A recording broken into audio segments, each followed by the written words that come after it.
Hello, Michelle. Hello. The title Manchester by the Sea is not really revealing, so can you tell us a little about the story and your character, please?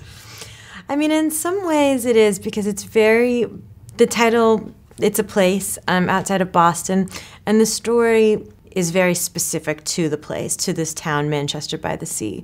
And it was actually one of the things that I worked the hardest, being true to a very specific part of America, being true to a very specific town. I spent a lot of time in the area, talking to people, going out to like the local places and seeing what people talked about and what people were wearing, and especially the moms, what their habits were, what their style was, how they did their hair. Their accent was a really important thing. So while Manchester by the Sea doesn't really talk about the movie itself, it does say, like, we're hoping to show you like a very specific part of America. How can you explain that these small towns in America can speak to everyone? These movies about these small towns, I mean. Sometimes I think that the more specific something is, the more like honed and true something is to a very specific place, strangely, the more universal it is. So the dialogues are really authentic, anchored in reality. Did you improvise a lot, or was everything written?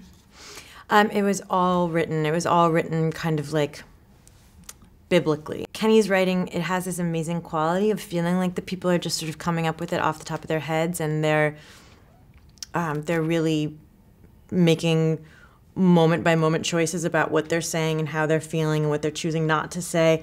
And so it feels very kind of natural, but the truth is like the writing's very structured, and every it's all written in there, and like even like the overlapping dialogue is very specific about when you come in and overlap. So it has a very natural quality while in fact being like very regimented.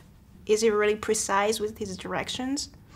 With his direction, I think he was with me, and he much more open. He really wanted to know what my ideas were. I was like, no, I want your ideas. He was very receptive and incredibly warm. He's just about as sensitive and as intelligent of a person as I've ever met. So he was a really warm, like a safe and comforting person to be around while you're dealing with a subject matter of this kind of magnitude. And he's so smart about human behavior. He's like a savant when it comes to why people do the things that they do and how people are feeling on the inside versus how they express themselves on the outside.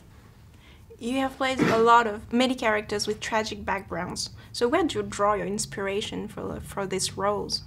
I think about them. I think about their lives, because they're very different from mine. So I get inspired by what their story is, and really always I just go back to the writing. Is it a process with yourself or with other people who pass through the same events for this character, I mean? There had actually just been like a very public and really tragic fire in Brooklyn that happened really just before we started shooting this movie, and that was on my mind a lot. Was there any rehearsals? We did. There were some rehearsals, and then we were both so terrified by that last scene that we have together in the movie, and we kept putting off rehearsing it, running it. I would say, like, and then we somehow never wound up getting together to run it because we just sort of didn't want it to happen. Is there a lesson you've learned from this experience?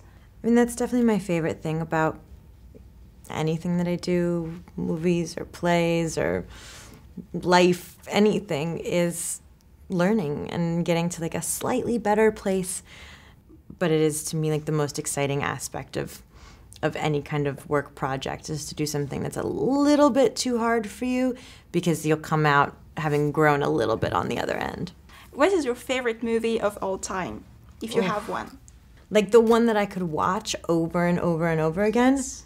Singing in the Rain. Oh, a musical. Yeah. Well, thank you very much. Yeah, thank you.